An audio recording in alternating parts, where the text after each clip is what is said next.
Merry Christmas to you all. Happy New Year in advance. You will see the new year in long life and prosperity. Sunday Igboho has been released.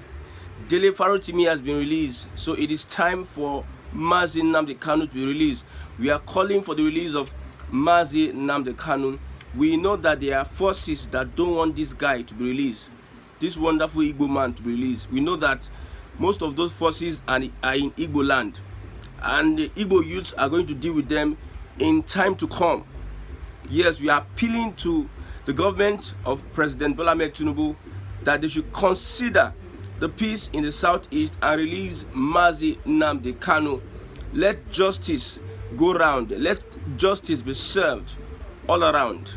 Another good news is that the youths of the southwest has made it possible that Sharia would not open any of its branches in any of the states. We know that Sharia has been existing in whatever form, but at this point in time, Sharia would not be officially opening in your state. That is a good one, a good news.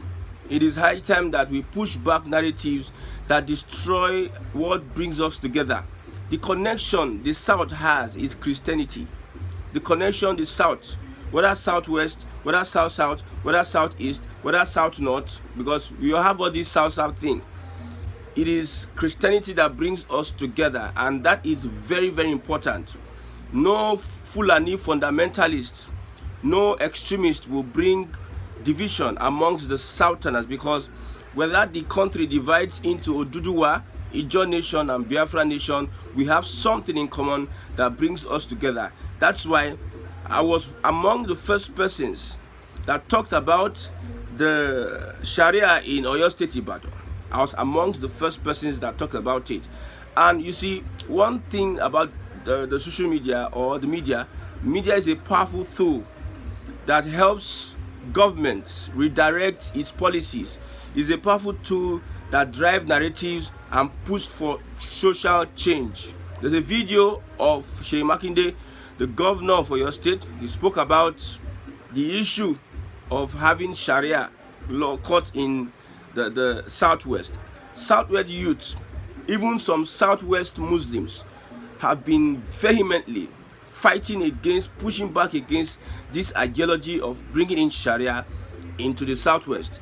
There have been questions that have been asked by people, but yet all these Arabists, all these Islamic extremists, all these scholars that are pushing that anyhow, any day, they must bring Sharia into the Southwest. They have been asking them questions. Why is it that in states that you apply Sharia, non-Muslims have been affected? Non-Muslims. There are very many reports of how non-Muslims have been attacked because of a Ramadan.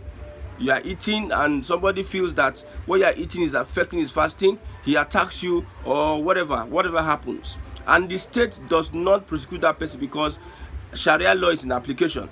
Many non-Muslims have been taken to the Sharia court without their consent. They have been forced to take judgment from Sharia panels or courts or what have you. You know the popular incident of Deborah that was killed. You think that what happened in Sokoto would not be remembered in time to come? Some of these guys that carry out these heinous acts, this criminal act, this extremist act, think that Islam will dominate which world? Islam is not dominating any world. People see Islam, or those that are practicing Islam, in reverse. Those that are practicing Islam the way it is not supposed to be practiced are seeing how they are practicing their religion in real terms. Everybody knows that they are not eschewing peace. They are not coming with peace. There's nothing peaceful about the way they practice their religion. Kudos to the Southwest youth for pushing back this narrative from religious extremists. We know that Igbo land is a no-go area.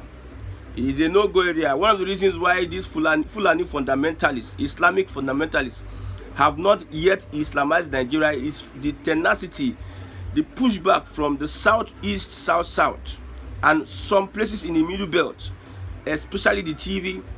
This is one of the reasons why they have not been able to enter the southeast or to the south and also Islamize Nigeria. If not, they had this alliance with the Southwest, and in a way so as to get favors of bringing in their Muslim Sharia, if whatever and whatever in the southwest.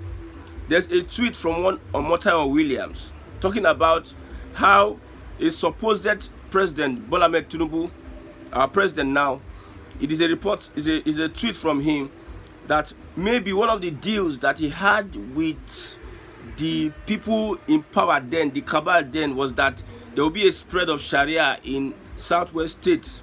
But I know Tinubu is a wise guy. Probably he has Otigbawa.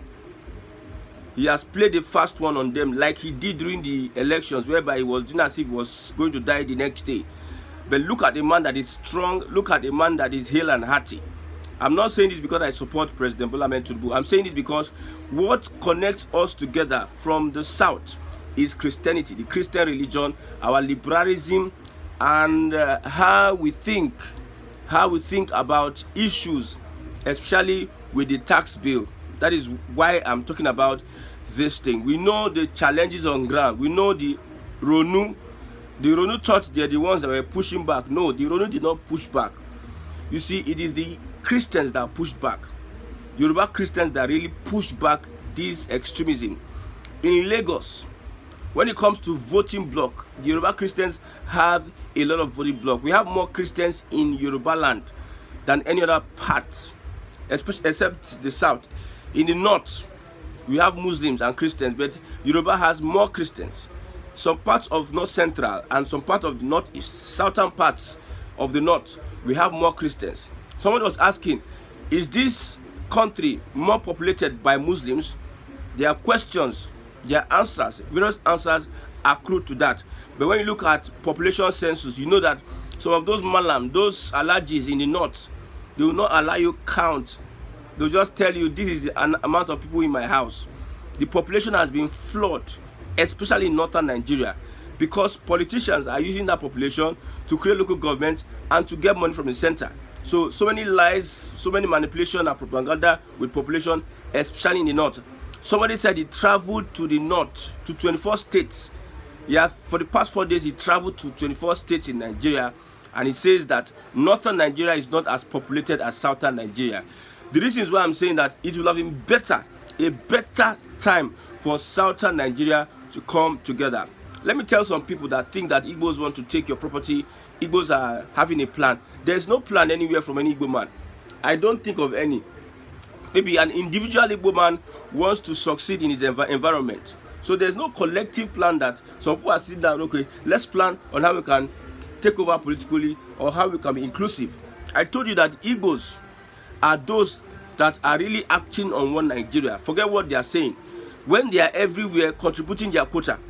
So the Yoruba Ronu and Yoruba activists, conservatives, they are saying that the Igbos are asking for inclusiveness in the government of southwest states. We know that Nigeria is divided already. In the minds of everybody, it's no more Nigeria now. Everybody is calling their region by the name, not Nigeria. So it is not united. We understand that. If any Igbo person is calling for inclusiveness in any region, in any state, they are meaning well for the society. They want to contribute their quota, like you do in the UK, like the Yoruba person does in the UK, like whoever does in any place he finds himself in the world. Everybody wants to contribute his quota to what is happening in that area. So if you see somebody asking, let us have inclusiveness, because an Igbo man likes a place that is prosperous and wants to be there and wants to be part of that system. That is an Igbo man for you. Nobody is having anything in mind to take over your land, to take over your this, to take over your that. Nobody is having anything in mind. Anybody misbehaving as an Igbo man is an individual thing. In every tribe, you must see the good, bad, and ugly. I'm telling you, if you have met a good Igbo man before, you will say, do these people exist? If you meet a good Yoruba person, you ask the same question, do these people exist? If you meet an Hausa person, those ones, they are perfect. In quotes, they are perfect. If you meet a Fulani good person, we ask, human beings are human beings. First, we are first human beings before our tribe, before our nationality. Yes, culture comes before religion. So these Fulani fundamentalists that are saying that religion comes before culture, they should go and examine themselves very well. So for the Yoruba Ronu, I'm not appealing to anybody. Happy Christmas, Merry Christmas to everybody. We're going to see the new year, but we are saying that nobody is taking over anybody's region. From the south, we are all contented with what we have. I've been calling for people to go back home and invest. Go back home and make sure that you make Aligbo a best place. I'm even praying that this Yoruba Ronu agenda, let them be able to influence and legislate, sending most Igbos from some markets so that they can focus on the southeast, because it is priority now. Everybody is securing their region. It is priority, big priority, and we are using the same measure. I've said it the first time that Sunday Igbo was released, that this Arewa guy was released. Sorry, the Mietiala guy was released. We have Dele Farotimi released. Many other persons. Shore was released. Yes, Shore was released. Remain one person, Mazi Nnamdi Kanu.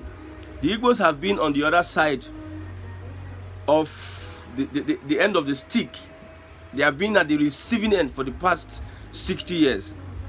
Even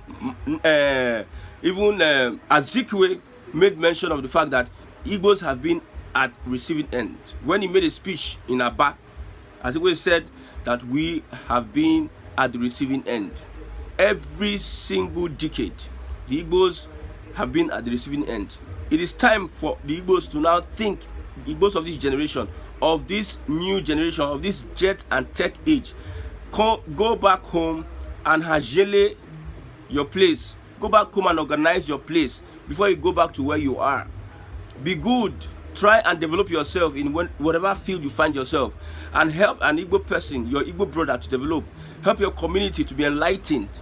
Let your governor see a reason to do 1 or 2 projects in your community. Let the community leaders, the old men that are dying and they are going, let them leave a legacy for that community that will stand and last forever. Look at areas in education, the medicines, agriculture, and tech. Tech has a lot of things. And industry.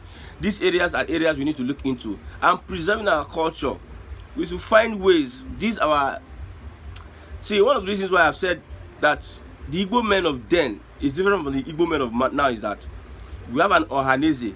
We don't have a central information on the history of the Igbo people. We have an Ohanese in Igbo for years. We have said that this Ohanese, we know that it is a political creation of Obasanjo.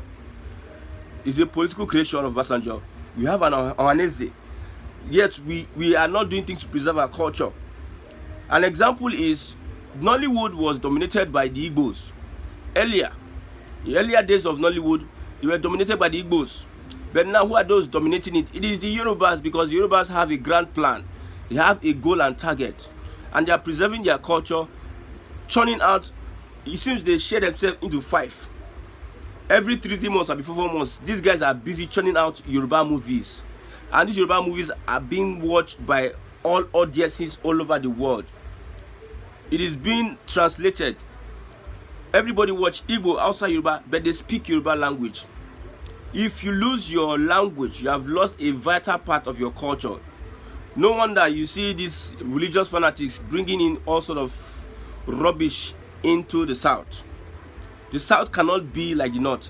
One of the reasons why I'm advocating against this Sharia, whatever, because the ties we have with the South and the Southwest, if they permeate into the Southwest, they have permeated into Nigeria. Let me tell you the truth. If these Fulani fundamentalists, if they have access to the Southwest, especially Lagos, they are targeting Lagos. They have had access to Nigeria, because Lagos is Nigeria. Another name for Nigeria is Lagos. I'm telling you. That's why we all need to speak up against it and push back this narrative. Another name for Lagos is Nigeria. I'm telling you. There's no state in Nigeria that's not represented in Lagos state. There's no state in whole 36 states in Nigeria. You must see a Gbagi person in Abuja. You must see somebody from Southern Kaduna, Northern Kaduna. You must see somebody from Taraba state in Lagos. I met some guys. This one says Hausa, this one says Fulani, this one says Niger state or Niger. All of them in Lagos, whatever. So if you allow these people bring officially And one thing about Islam is that Islam does not stop where it's supposed to stop. It continues dominating. That is the idea, dominating. I even wonder how people who went to school in Nigeria with PhD are defending religious extremism. Some of them are low-key Boko Haram sympathizers. Low-key Boko Haram sympathizers. I'm telling you. So that's why we from the Southeast are also pushing this narrative. Not because anybody wants to. Me, I'm an advocate of Southeast. They should leave Lagos for Lagosians. Indigenes of Lagos. I'm an advocate. Because if we don't in time save this our strength and build Aligbo, because anything you do now is going to last long for 10, 15 to 20 years. Anything you do now, in this jet age, in this tech age, anything you build now, my brother, this is the ample time for people to start building, especially in the Southeast. If you are building your mansions, your hotel and everything in Lagos, or your whatever in Lagos, my brother, you might not have the strength to do such, because it's like when I don't know how to put it. There are some things you build, you have built it, wherever it is, you can't replicate it again. You can start a business that requires all your time. That same business you cannot do it somewhere else, because a business somewhere is taking all your time. So build tech hubs. I like what Enugu State is doing, smart schools. Let the consciousness, the minds of our young people, the upcoming people, let it drive to a certain direction. Let them be also conscious that they are building an Igbo. Let them learn about the position of the Igbo man in former Nigeria and current Nigeria. Let them know that the Igbo nation existed before the colonial masters came and called Nigeria Nigeria. Let them know that they owe a duty to make Igbo nation great again, like every other region owe a duty, not interfering in other people's culture and whatever. I know, especially in the Southwest, the Yoruba man needs an Igbo man. Of course, all these people ranting online, shouting all sort of rubbish, Igbo must go. They are just doing that because they are myopic. They are short-sighted. They know nothing. If they know something, they know that most of their top guys, politicians, they know the importance of non-indigens in Lagos State, because they are part and parcel of the development strides. They are part and parcel of it. You cannot run, well, let's leave it at that. You know, some contractors in the Southwest of secretarial local government are Igbos and non-indigens, because some of these politicians prefer to use non-indigens for trust issues. A Yoruba man would not be surrounded, doesn't want to be surrounded by his Yoruba man, because he is skeptical about what they could do to him. So what they do is that they mix with other tribes. For instance, I'm a politician and I have a contract. Or I'm in the local government, I'm a director in the local government, and I want to execute a contract. I would prefer choosing a non-indigene, because that one we want to, because he's a non-indigene, he wants to deliver. He wants to be careful. He wants to be dutiful. He wants to deliver a good job, because he sees himself as an outsider more than an insider that won't be entitled. That's what happened. My streets, they are doing the road. They did the road, wonderful. APC is doing wonderful in Lagos. In different streets, they are doing the road. Who is the contractor? An Igbo man. Let Yoruba Ronu cry blood. An Igbo man is the contractor. He brought Yoruba people and they are fixing the road. Why an Igbo man from a local government? Why an Igbo man? Because the local government needs somebody who is neutral. He needs someone who is neutral in the chain of those people that are going to do the contract. He doesn't want to lump all the Yoruba people together so that they will be speaking one language, and they might. But when there's somebody that will speak a different language, they might be careful of whatever fraud they may do or what they may not do. I think I've explained this better. So kudos to Southwest youths, Southwest Christians, not Yoruba Ronu, Southwest Christians that push back this narrative. Nobody is going to accept any northern agenda. Northern agenda remains the north. In fact, when you talk about north now, north is divided. Some Hausas are saying no. The middle belt are saying no. The next election will be very, very interesting. And very interesting. Very interesting. We are moving towards how Nigeria will be restructured on its own, without any firing one bullet. Nnamdi Kanu said it. Without firing one bullet, Nigeria on its own will split. And we are moving towards. Some people are unwilling to leave. See, the food in the mouth of some cabals will be taken away from them, and that will lead to a do or die affair against Tinubu's administration. Some people are calling for Al-Mustafa. Al-Mustafa, choose Al-Mustafa. He's the only person that can stand Tinubu. Okay, Atiku is no more there, Abi. Or is it Al-Mustafa that will be chosen by the PDP over an Atiku? Atiku, my God. Well, once again, I'm pleading to those that care about justice, fairness, and equity, that they should release Nnamdi Kanu. Don't listen to Soludo. Don't listen to Southeast governors. The youths are the ones saying it. I'm speaking in the minds of millions of youths, and they know. The government in power know, in respect know, that Igbo youths see Nnamdi Kanu's release as a relief for the Igbo nation, and it will bring peace, long-lasting peace, into the Southeast. If you release Nnamdi Kanu today, those politicians will be exposed, and many of them will face the music.